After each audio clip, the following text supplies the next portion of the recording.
Ladies and gentlemen, boys and girls, welcome back to the Off the Bench podcast. My name is Robert Sellers, and today is a very interesting episode because there is something very monumental, very important that is happening at 11:30 a.m. Central Time on CBS, and that is the top 16 teams revealed by the selection committee. So we're going to see if the season ended today, who would be the one seeds, the two seeds, the three seeds, and the four seeds. It's the only time that we're going to hear from the selection committee before Selection Sunday. So it's a very important moment in the college basketball season, and I'm very excited about it. And today I'm going to go through it and give my opinion, what I think the top one seeds, two seeds, three seeds, and four seeds should be based on research that I have done. So we're not going to waste much time. We're going to start. We're going to go right into it. Who I think the one seeds would be. And that is, first of all, the Michigan Wolverines. I mean, if you don't think Michigan should be a one seed, heck, if you don't think Michigan should be the number one overall seed, you're just wrong. You're incorrect. You haven't been watching basketball. I don't know what metric you're looking at. They're number one in the net. They're number one in wins above bubble, which is what WAB stands for. That is a huge metric that a lot of people are going to be using. I've heard a lot of people say that's what the committee's really going to value this year. They're also number one in KenPom, which is just a projective metric. They're number one in Torvik. They're number one in everything, legitimately everything. The wins section that I have on here is just each team's biggest wins of the year. Michigan beat Gonzaga by 40. I think Michigan has 10 or 12 wins, or I think it's 10 or 11 wins over tournament teams by 10 plus points, which is crazy. These are just their three biggest over Gonzaga, Michigan State, and Purdue. They are 10 and 0 in quad one games, which is insane. And they are clearly the number one overall seed. They will be on Saturday, and they probably will be on Selection Sunday, unless they lose on Saturday to the Duke Blue Devils, who I have as the number two overall seed, who I got everything that Michigan had as number one in net, wins above bubble, and KenPom. Duke is second in all of those stats. So it's very obvious to me that they should be the number two overall seed in the tournament if it ended, or if the season ended today. Duke has wins over Kansas, Arkansas, Florida. That Florida win is looking better and better because Florida is really starting to peak at the right time. Michigan State was a big time win for Duke early in the year on the road, and then they've beaten Louisville twice. I only listed it as once on here, but they've beaten Louisville twice. Duke is 10 and 2 in quad one, which is crazy. The only reason, oh, I'm sorry. The thing that is most impressive to me about Duke being a one seed is that they're playing in the ACC. Like the ACC this year has not been very good whatsoever. And so they haven't had that many opportunities to get big time wins within their conference. And yet still they're sitting here as the number two overall seed. So shout out to John Shire for scheduling really well out of conference and for the Blue Devils performing at an insane level in ACC play. And then the other two one seeds, I have Arizona and I have UConn. Arizona is very clearly the number three overall seed to me. I don't think there's much debate there whatsoever. They are clearly a one seed, in my opinion, and in pretty much everyone's opinion. The one that's up for grabs is that fourth one seed. A lot of people think Houston should grab it, maybe Iowa State, maybe even Illinois. I have UConn grabbing it. And just to be fair, I want to say, I don't think UConn is one of the four best teams in college basketball. I don't think they're going to win a national championship. I don't even really think they're going to make a Final Four, if I'm being completely honest with you. I think that they're very overrated because people are talking about them like they are national title contenders. I just don't see it from them, if I'm being completely personally honest. I love UConn. I love Dan Hurley. I think he's an amazing coach. I think he's really fun to watch. And I have nothing against Solo Ball and Braylon Mullins and Caravan and Demery and Reed. I think it's a really fun team, and I'll be cheering for them. I just have not seen national title contending stuff from UConn this year. But that being said, their resume to me is very clearly the fourth best in college basketball. They're only 10th in the net, and KenPom, they're 13th, but they are fourth in wins above bubble, which is a very, very good metric for judging resumes and seeing where teams will be seated. And the reason that they're so high is because they have so many great wins out of conference over teams like Kansas, Illinois, Florida, Texas, and BYU. And in addition to that Villanova win, of course, they couldn't pick up the win over St. John's. They play at Villanova on Saturday. That's another big time quad one win if they could get it. So I have UConn at my number one seed. But again, this could very much so change. I could very clearly see a change in this for sure towards the end of the season. Um, that being said, we're going to move on to our two seeds. My first two seed is the Illini. I really like Illinois. I think they're a national title contender. They have the best offense in college basketball. They are 22-5. They are phenomenal. They've been playing great in the Big Ten. They have big time wins over Tennessee. Purdue was probably their biggest win of the year on the road in Mackey Arena. They beat Nebraska on the road also. This Illinois team is very dangerous. I would not want to face them in the tournament at all, no matter what seed I am. And I've got Illinois sitting right there as my top 2 seed. I've also got Iowa State on the 2 seed line. Iowa State got a huge win, of course, this week against Houston. That was an awesome game. They also have a dominant win on the road in Mackey Arena against Purdue. They crushed the Boilermakers by 30 plus points in their own building. That was a big time win. And then they have the St. John's win on a neutral site, not to mention an absolute dismantling of the Kansas Jayhawks. So I've got Iowa State as a 2 seed as well. And then the other 2 seeds I have are 2 teams that Iowa State has beaten. The first, the Houston Cougars. I love Houston.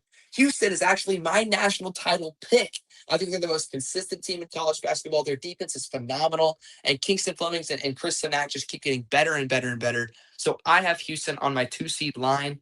They're 7-3 in quad one. They're undefeated 8-0 in quad two. And I just really like this Houston team to be a 2 seed for sure on Saturday. And then my last 2 seed, this was a close one. I almost didn't want to put Purdue on the 2 seed line because they've had some embarrassing performances at home this year. But I do have the Boilermakers as my last 2 seed. They are 21-5 in the best conference in college basketball in the Big Ten. They have great non-conference wins, and they have many opportunities left too to get big time wins in the Big Ten tournament and during the rest of the regular season. And it's hard to ignore being 8-5 in quad one, and they're top 10 in the net in wins above bubble and in KenPom. So I do have Purdue taking that last spot on the 2 seed line. Heading into talking about the 3 seeds, my first 3 seed is the Nebraska Cornhuskers. What a year. What a story the Nebraska Cornhuskers are. Of course, they're no longer undefeated. They started the year 20-0. They're now on a little bit of a skid. They've lost 4 of their last 6 games, but I still have them as a 3 seed. If you told me at the beginning of this year that Nebraska would be a 3 seed, that's amazing. That's unbelievable. That's awesome. It's been a great season for the Cornhuskers. They are still in search of their very first tournament win as a program that's existed since the 1800s, which is absolutely crazy that they haven't gotten one yet. And I think this is their year to get a tournament win. And if they're a 3 seed, all they have to do is beat a 14. So it's a big time thing for Nebraska to hold on to that 3 seed. They're 5-4 in quad one. They're undefeated in the other quadrants. They don't have any bad losses, and they have some great wins over Michigan State, over Illinois, and over Indiana in the Big Ten. Not to mention defeating New Mexico, who is probably a tournament team out of conference as well. The next 3 seed I have is the Gonzaga Bulldogs. I could not, for the life of me, put Gonzaga as a 2 seed with that loss to Portland. They lost to Portland. That is crazy. It's a quad 3 loss. You can't be a 2 seed with a quad 3 loss, especially against a team like Portland. But Gonzaga, a lot of people still like them. They're playing without Braden Huff. Braden Huff was hurt for that Portland game, so they're not really quite at full strength. But when they are with Huff and EK working together, they can be dynamic and they can be really hard to stop, especially in the front court. So they are a dangerous team. They are scary, and they're so well coached with Mark Few. But as of right now, I have them on the 3 line along with Florida and Kansas. Again, Florida, I talked about a little bit earlier. They really are peaking at the right time. This is the most deep, the best front court in the country. Their defense is playing so great. They are absolutely killing it in the SEC. They are, in my opinion, by far the best team in the Southeastern Conference. And their resume shows that they're 8-5 in quad one. What seems to be a disastrous start in the non-con actually didn't really hurt them that much because all the games that Florida lost ended up being to really good teams. And then they've picked up some big time wins in the SEC, including wins against Alabama, against Kentucky, against A&M on the road, and against Tennessee and Vanderbilt. So Vanderbilt was on the road as well. This Florida team is a contender to not only make the Final Four, but to potentially go back to back. They really are that good, especially in the front court. Another team that's really dynamic is the Kansas Jayhawks, another team that has been maybe the most compelling in college basketball this year with all the craziness around Darren Peterson. Will he play? Will he not play? He's so good when he's on the court, but we rarely get to see him. They were on an absolute heater. I think they won 8 straight games, most of which were against really good teams before losing to Iowa State on Saturday.